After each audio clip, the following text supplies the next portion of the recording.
So, hi! Morning guys. Wala si wife ngayon. May errand siya. And pantuan tayo habang maglilinis. Medyo madaming gagawin. So, let's talk about life.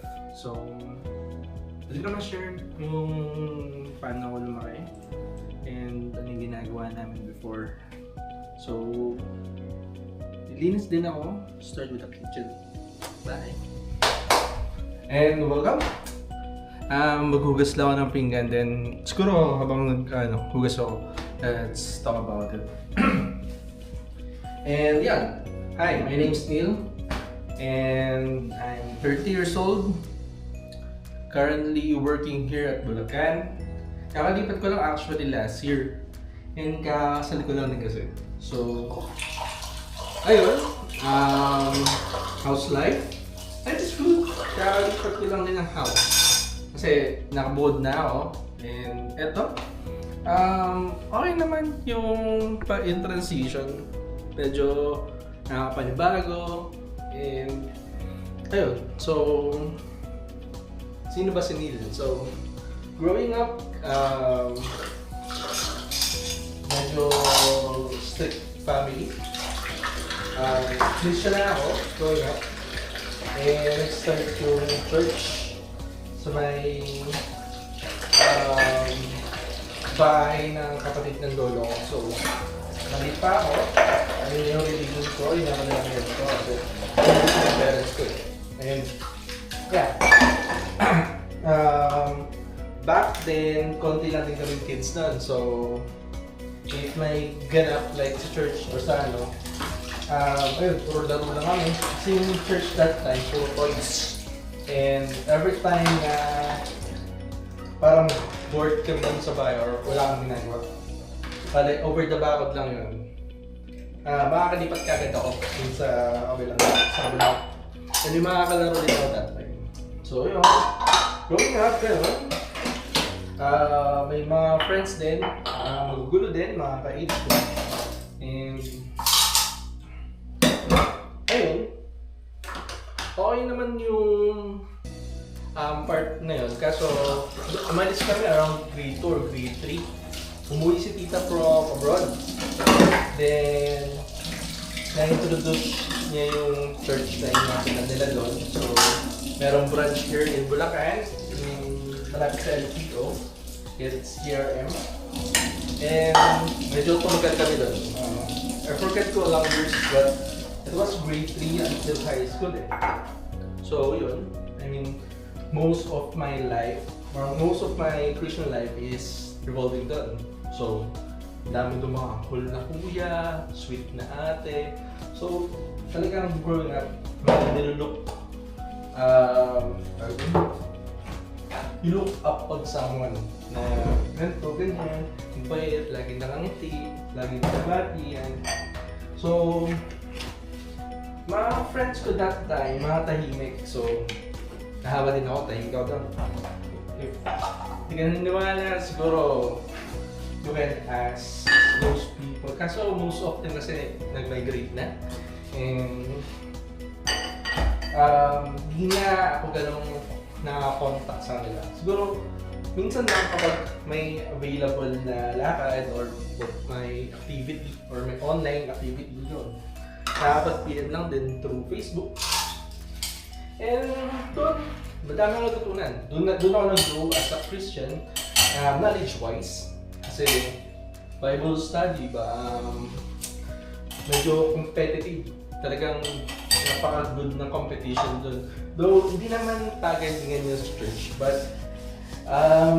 it happens pag puro bata and competitive lahat. So, ayun, nahawa ako dun sa pagiging competitive nila. And yeah, I really enjoy yung Sunday school dun. Kahit konti lang din yung mga na-post ko doon kasi ayun, medyo malayo sa amin, hindi ako marunong mag-commute. And ayun, loner pa ako nun. I met some people naman, hindi pa kasi uso socials nun eh. Nagka-socials lang nung high school. Kaso, most of them, hindi pa rin ganong active sa social media. High school, natuto na ako mag online games. So, may addiction na agad ako. Pero ayun, dahil doon, nagkaroon ako ng friends, nagkaroon ako mga kakilala. And yun, after nun, yung family decided na lumipat ang church na mas malapit sa bahay. Pili namin yung BCC here in Takila. So, ano lang siya, a minute away from Sumapa kasi doon yung house ng grandparents ko. And from there, matuto naman ako na paano mabili halubilo. And how can you be someone you can rely on? May mga leads din ako doon kaso isang group lang guys, one group for guys, one group for girls. Hindi siya yung specifically ito yung group mo gano'n. Malaki yung circle kaya masaya din. And madami akong natutunan doon. So, and ayun pala yung mga first time na ginagabi talaga ako sa church. So, very appreciated ko na ito. And ganun people doon, sobrang dami. Ang isang parang tinitingala ako before is jobs na mga ones. Doon siya naalala eh. I remember that time, Valentine, and parang ang ano namin is mag-serve for parents. And ayun, during break, nakapagkwentuhan. And gulat ako nagsalita siya. Hindi siya madadali, hindi siya nagsalita. He has a good voice talaga. Kasi nakakita ko nung kumanta siya nag-solo siya. And yun, nagsalita siya, nagulat din ako. Siguro starstruck. And gulat ako na ang reasonable yung scenario. Kaya wala specify, medyo nakakatawa rin kasi yung usapan namin. Eh yun, dahil ako nakalala ko, sila Jenny Boy, sila Peter, yun. Doon ako natuto sa kanila na nakihalubilo na you don't need to judge someone na ano siya, ganito, na kahit ganito siya, ganyan siya, na acceptable pa rin.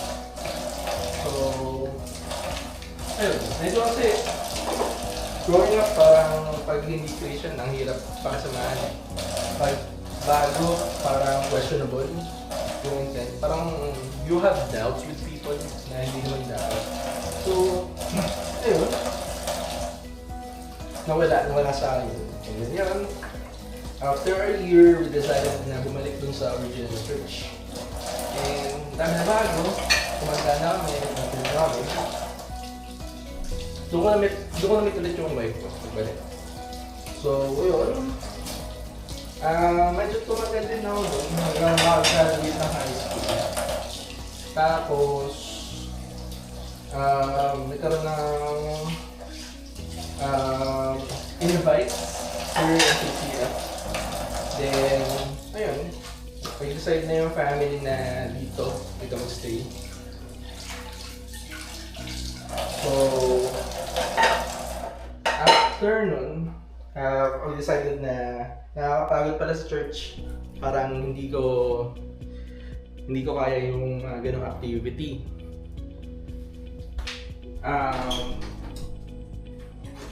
Ano ba? I decided na mag-stop muna dun sa mga ganap. And Sunday na lang, tapos school, ganyan. Tapos games. Actually, natin ako sa games at that time. Kasagsagan ng League of Legends. And ayun. Medyo goods naman yung sa ano, kaso medyo nakakatamad din. Kasi ayun nga, may kababata ako which is Aaron. Nakasama ko rin siya dito sa CCF nung lumipat sila. Alam ko sila nauna eh. Pero lumipat din sila. Ay hindi. Sila lolo't lola pala na una. Then sumunod si Aaron. Pag sunod nila Aaron, sumunod na rin ako. So ayun, nagstay kami dito and yung isa naging active sa youth. So I decided na mag-join na rin. Ano sabi niya, transitioning ng J-Zone to Elevate. And okay, kung kaka-start lang, edi join ako. So join kami. My cousin, yung isa pa, tapos si Aaron. Yan yun. Na-enjoy ko naman. First day. Pagpasok na namin. Ating yung call yan. Sobrang dilim. Parang wala ano. Everyone is jumping, hyping. Like, gano'n. I mean, that time, sobrang tahimik ko. So, I remember na naganto lang ako. And observing them, ano meron guys. So weird. Kasi, hindi ako ganun eh. I mean, parang ako magulo ako, especially kapag praise and worship. Hindi ako ganun katahimik. So that time, parang inalaw ni Lord na nakakilala ko ng tao. And ano ba? Mag-grow din ako sa person. So, nag-join ako dun sa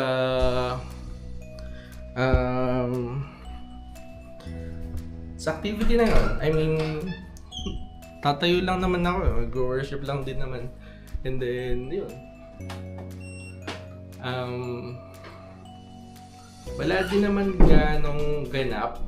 Like, sobrang kakaiba. Pero na-enjoy ko yung activity. Na-enjoy ko yung maganap doon. Like, doon ako nakamit ng maraming tao. Doon ako nakamit ng ako consider ko na friends. Na pangmatagalang friends. So, ano ba? Ayun, first day, diba sobrang tahimik ko. Ayun, nakatayo lang ako. And someone pulled me dun sa likod. I remember it was Serena, sister ng friend ko, si Zai. Hi Zai. And, ayun, paghiling niya sa akin, napunta ako sa gitna. And hindi ko alam gagawin ko kasi wala akong kakilala nun eh. Tapos lahat bago. And sobrang daming tao nun that time. Not madami like nung before. Pero yung dami is very different. Like, magugulat ka na lang dun sa dami ng tao. And ayun, na-enjoy naman. And ano ba? Ayun, buti sumunod sa Aaron kasi nakita niya wala akong kasama. Tapos, nag-walking kami doon sa gitna and nag-stay na kami. I have a picture of that singing and I remember, Chris Maki pa yung nun. Chris Maki pa yung lead singer nun. Tapos, ayun, after nun, na-introduce ako sa lead ko, which is Kuya Ice. Ako Kuya Smack, Kuya Ice muna yun. And Kuya Ren. And ayun, na-experience ko naman yung mga ginagawa ko ngayon. I mean, they are the reason na may ganito akong mindset na maingay, magulo, and makulit. Ayun. I mean, makulit in a good way. And yun, I met two more people na under sa D-group ni Kuya Ice. It's Godfrey and forget the other one eh. Kasi tatlo kami nun. Tatlo kaming guy. And yun.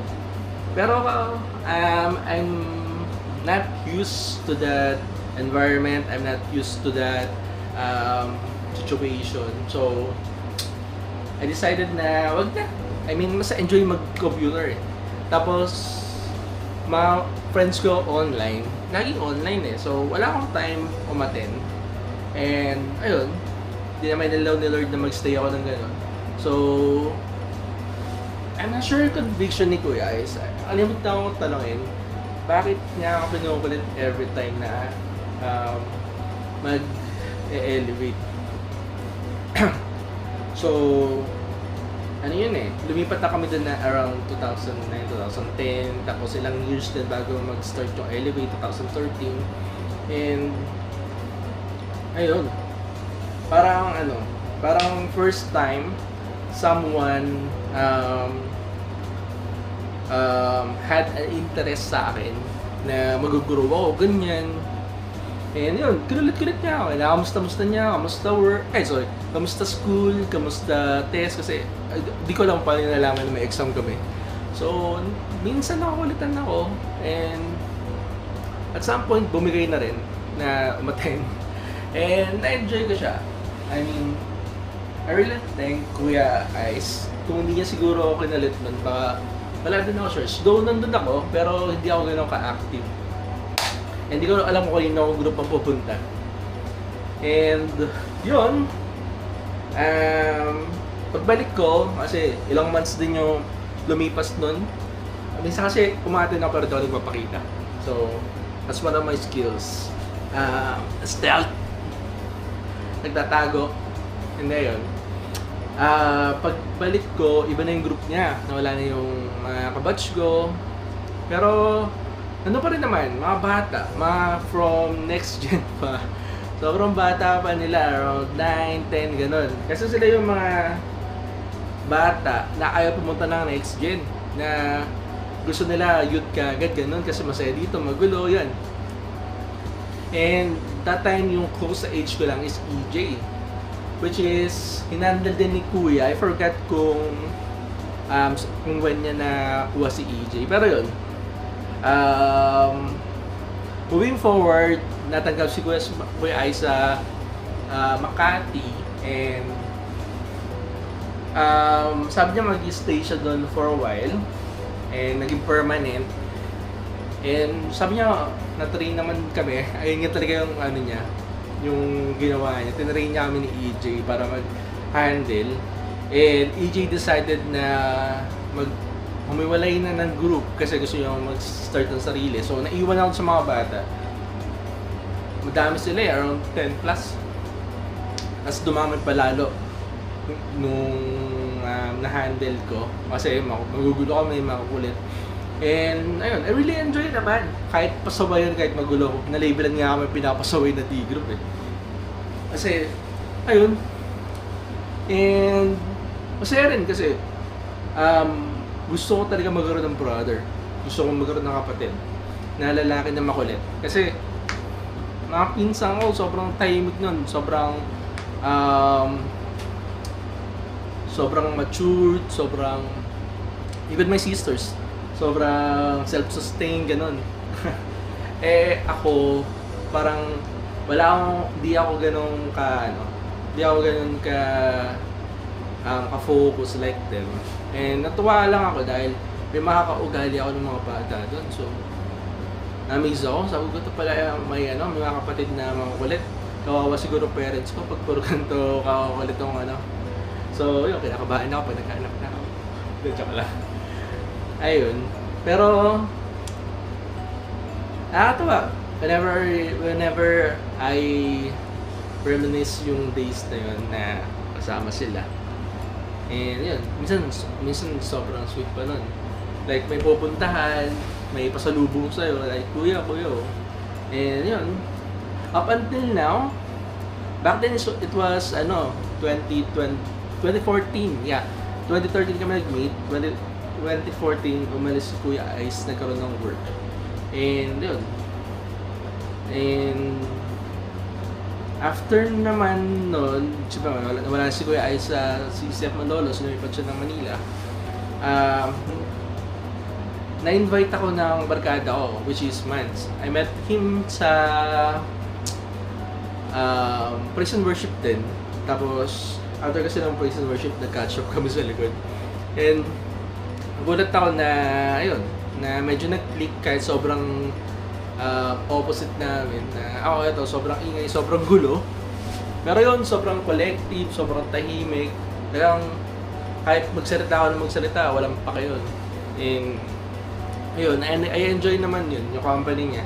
And one day, he decided na invite ako sa outing. So, akala ko outing lang to ng Elevate, like may gala. Pero outing pala to ng D-Group nila. Kasi nalaman niya wala akong D-Group. And yun, na-meet ko sila Bonnie, sila Mig, sila Jer, sino pa ba nandun? Christian, Serene, Glenn, brother ni Glenn. Ay, I'm not sure if nandun si Gian.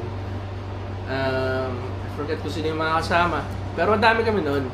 Sobrang saya, sobrang I-enjoy ko din yung company nila. Ang gugulo. Alam mo yung anak na mga rich kid, ganun. Sobrang I mean, di naman kasi ako ganong mabarkada, pero nagkaroon ako ng circle na gano'n. Talagang, it really amazed me na may mga gano'n palang tao na sobrang sayang kasama. And that night, yun, sa Public Tifa, yung kotse ni Kuya Smack,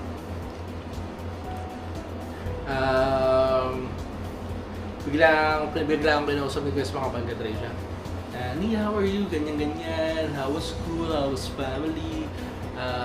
How was D-group? Ganyan. So, I mentioned everything, ganyan. Wala akong D-group, ganyan. And suddenly, sinabi niya, if wala kang D-group, you can join us. Ganyan. So, what? Kuya Smack, kasi, imagine, kasi speaker si Kuya Smack doon and voice lead, and magulo sa Elevate. Tapos, bigla ka na-invite dun sa group niya.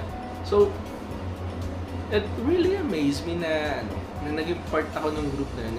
Up until now, nag-stay ako. Saging ninong ko pa siya sa kasal.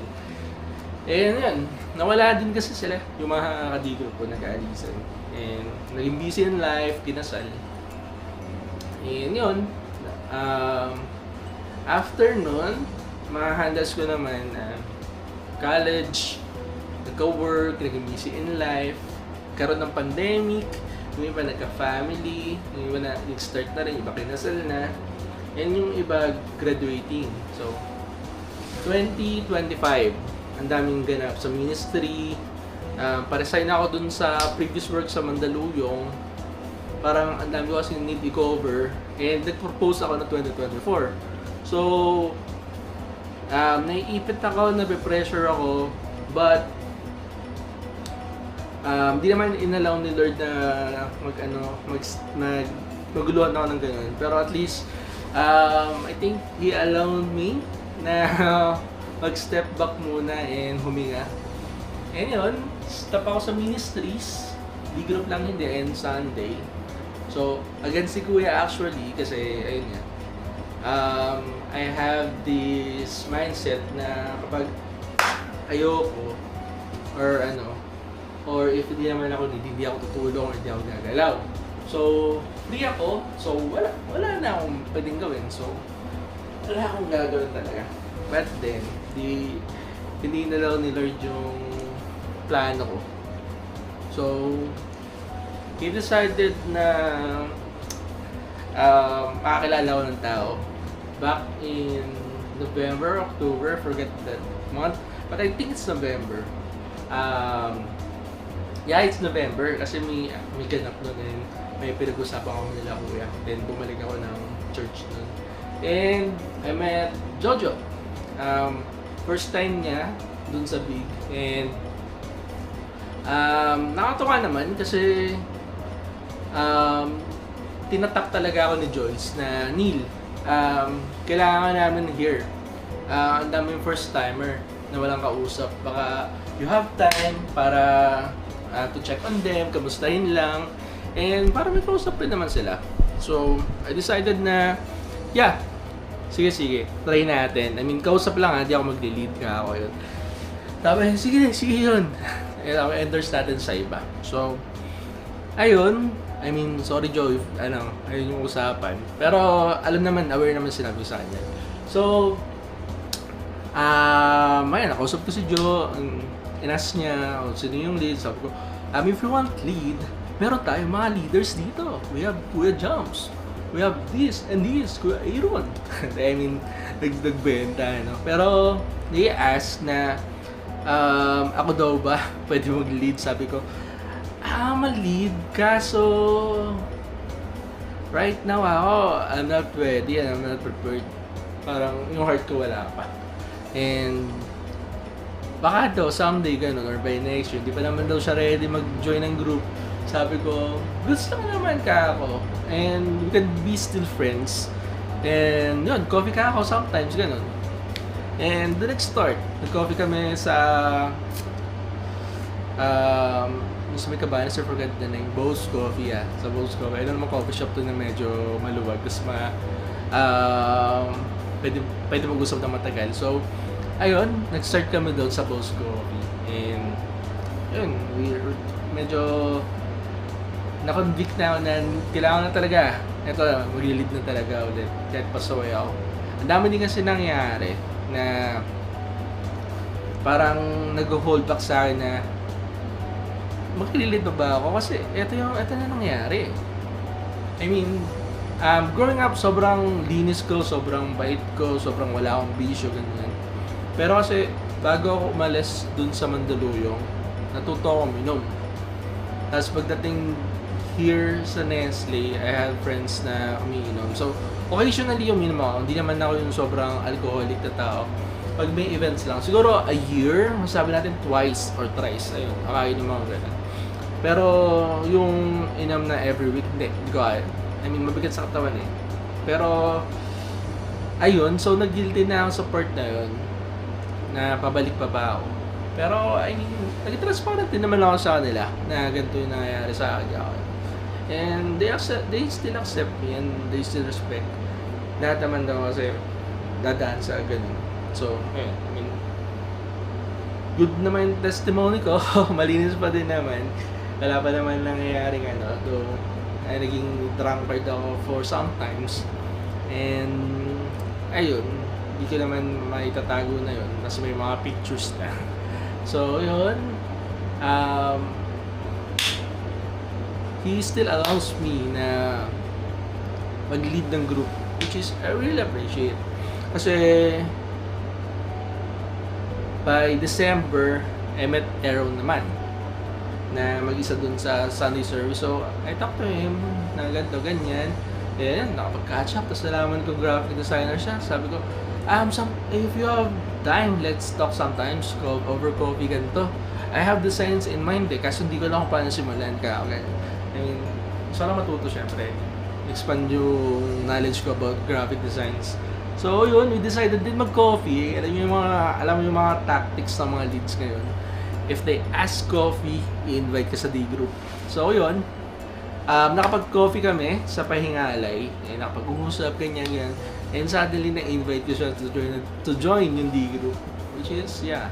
I mean, sa tatlo kasi, ayun yung well-spoken kapag nag-share. Parang alam talaga yung leader na leader, mas leader pa siya kaysa sa akin.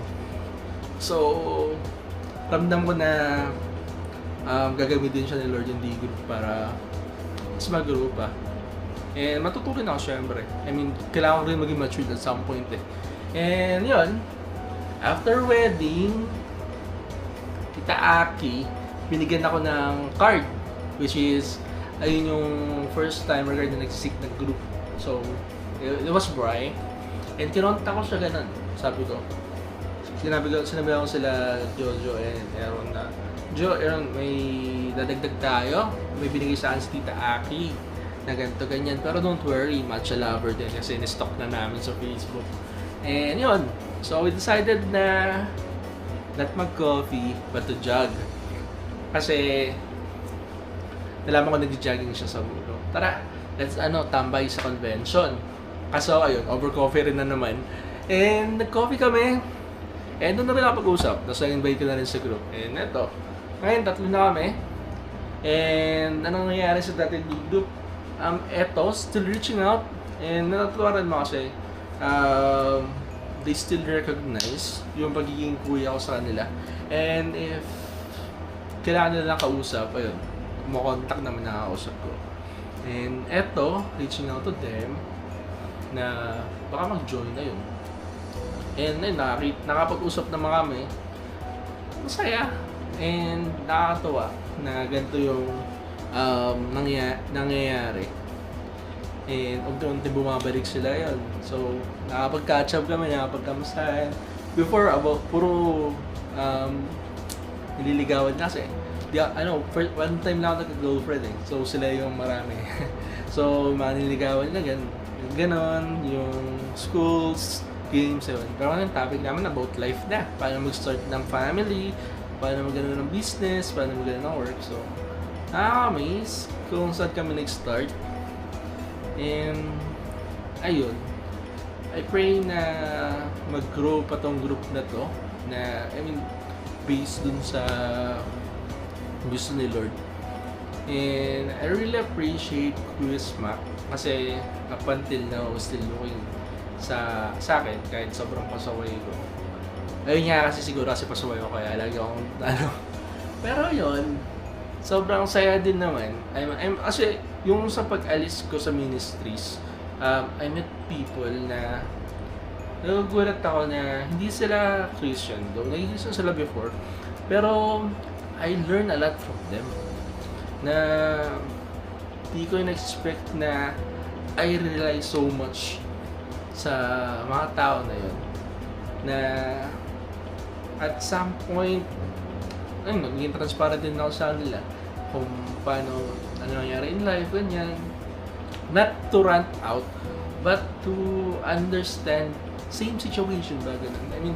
Hindi naman to compare, pero I really like their company na if I need something or I need someone to talk, nandun sila. So, masaya.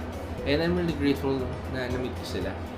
And nagagamit ko din yung part na yun na, ayun, mas maintindihan pa yung mga tao around me and mas mag-grow pa as a person.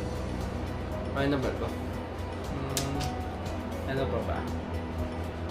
So, ayun, wala naman ganang update in life. So, hindi pa ito yung full testimony ko kasi it's about lang naman na journey ko dito. I really enjoy itong religion ko. So, it's not just a religion, I think it's a family na eh. And ngayon, ayun lang update in life. Thank you guys for listening. Nakapilinis ako saglit. Tulog na ako, 5 PM pasok ko. Bye-bye guys!